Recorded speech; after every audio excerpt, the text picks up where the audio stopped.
اللہ الرحمن الرحیم۔ آیت اللہ سستانی فرماتے ہیں کہ اگر کوئی قربانی کا جانور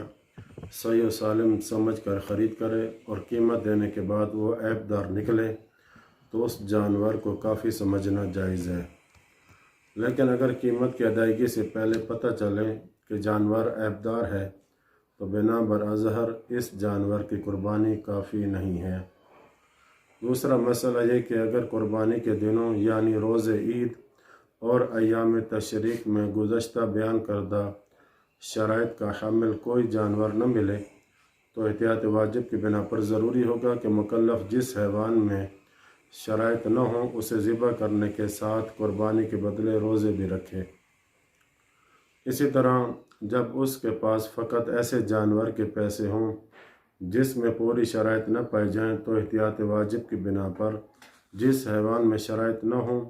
اسے ذبح کرے اور قربانی کے بدلے روزے بھی رکھے۔ اور اگر ماہ ذی الحجہ کے باقی ماندہ دنوں میں شرائط والا جانور مل جائے تو احتیاط واجب کی بنا پر ضروری ہے کہ ناقص جانور کی قربانی اور اس کے بدلے روزوں کے ساتھ پوری شرائط کا حامل جانور بھی ذبح کرے۔ تیسرا مسئلہ یہ کہ اگر کوئی حج تمتع کی قربانی کے لیے صحیح و سالم جانور خریدے اور خریدنے کے بعد وہ جانور بیمار ہو جائے یا اس کا کوئی عضو ٹوٹ جائے یا وہ عیب دار ہو جائے تو اس جانور کی قربانی کا کافی ہونا محل اشکال ہے، بلکہ اس کی قربانی کرنا منع ہے، اور احتیاط مستحب کی بنا پر اس جانور کو بھی ذبح کرے اور اگر اسے بیچ دے تو اس کی قیمت کو صدقہ کر دے۔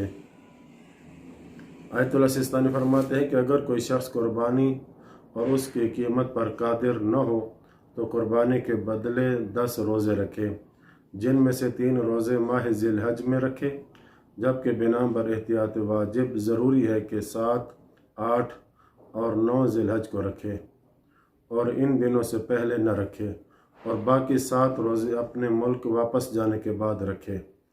اور باقی 7 روزے مکہ یا راستے میں رکھنا کافی نہیں ہے۔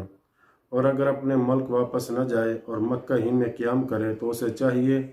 کہ اتنا صبر کرے کہ اس کے ساتھی اپنے ملک پہنچ جائیں یا 1 مہینہ گزر جائے تو وہ 7 روزے مکہ ہی میں رکھے۔ پہلے 3 روزے پے در پہ رکھنا شرط ہے، جبکہ باقی 7 روزوں کو پے در پہ رکھنا شرط نہیں ہے۔ اگرچہ 7 روزوں کو بھی پے در پہ رکھنا احتیاط مستحب ہے، جیسا کہ پہلے 3 روزوں میں یہ بھی شرط ہے کہ عمرہ تمتع کا احرام باندھنے کے بعد یہ 3 روزے رکھے۔ چنانچہ اگر عمرہ تمتع کا احرام باندھنے سے پہلے 3 روزے رکھے تو کافی نہیں ہوگا۔ دوسرا مسئلہ یہ کہ مکلف جس پر حج کے دنوں میں 3 دن روزے رکھنا واجب ہو، وہ اگر تینوں روزے عید سے پہلے نہ رکھ سکے تو احتیاط کی بنا پر اس کے لیے 8، 9 ذی الحج کو اور 1 دن منا سے واپس آ کر روزہ رکھنا کافی نہیں ہوگا۔ لہٰذا افضل یہ ہے کہ وہ ان روزوں کو ایام تشریق ختم ہونے کے بعد شروع کرے، اور اگر 13 ذی الحج سے پہلے منا سے واپس آ جائے تو 13 ذی الحج سے ہی روزے رکھنا شروع کر سکتا ہے، بلکہ بنا براظہر اگر منا سے